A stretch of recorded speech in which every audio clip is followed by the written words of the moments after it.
இன்று ஆடி பௌர்ணமி.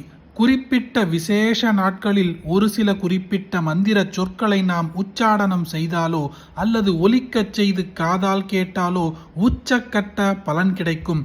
அப்படிப்பட்ட ஒரு விசேஷமான நாள்தான் இன்று ஆடி பௌர்ணமி.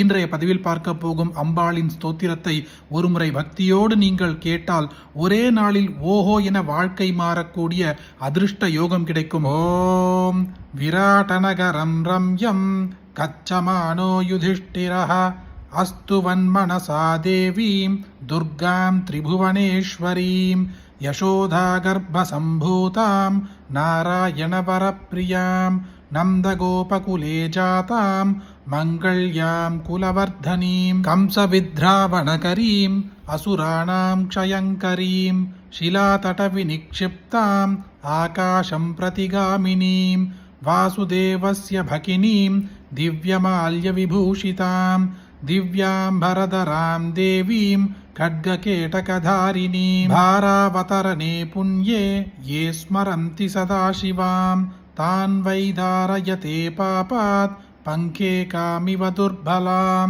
स्तोतुं प्रचक्रमे भूयो विविधैस्तोत्रसम्भवैः आमन्त्र्य दर्शनाकाङ्क्षी राजा देवीं सहानुजः नमोऽस्तु वरदे कृष्णे कुमारि ब्रह्मचारिणी बालर्कशत्रुशाकारे पूर्णचन्द्रनिभानने चतुर्भुजे चतुर्वक्त्रे पीनश्रोणिपयोधरे मयूरपिञ्चवलये केयूराङ्गदधारिणी भासि देवी यदा पद्मा नारायणपरिग्रहः स्वरूपं ब्रह्मचर्यं च विशदं तव केशरी कृष्णच्च विषमा कृष्णा सङ्कर्षणसमानना बिभ्रती विपुलौ बाहू शक्रध्वजसमुश्रयो आद्री च पङ्कजी कण्ठी स्त्रीविशुद्धा च या भुवि पाशं धनुर्महाचक्रं विविधान्यायुधानि च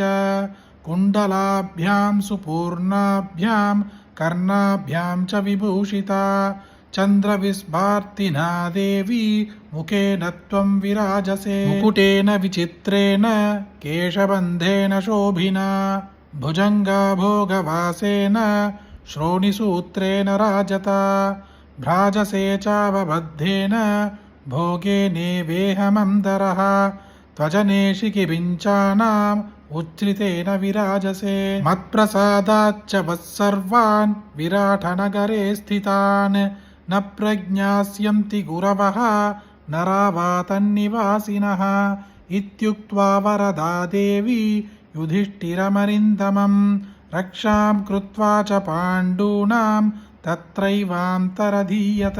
இன்று ஆடி பௌர்ணமியில் கஷ்டத்தில் இருப்பவர்களும் கடன் பிரச்சனையில் இருப்பவர்களும் ஆரோக்கிய பிரச்சனையில் இருப்பவர்களும் திருமண பிரச்சனையில் இருப்பவர்களும் குடும்ப பிரச்சனையில் இருப்பவர்கள் அனைவருமே கூட ஒருமுறை இந்த அம்பாளின் ஸ்தோத்திரத்தை பக்தியோடு கேட்டால் ஒரே நாளில் உங்கள் அனைத்து விதமான பிரச்சனைகளுக்கும் தீர்வு கிடைத்துவிடும். அப்படிப்பட்ட அற்புதமான ஸ்தோத்திரத்தை உங்களுக்கு தெரிஞ்ச எல்லாருக்குமே கட்டாயம் பகிருங்க. இந்த வீடியோவை லைக் பண்ணுங்க. நாளைக்கு மற்றொரு பதிவில் சந்திப்போம். ஹரி ஓம். மகா பெரியவா போற்றி.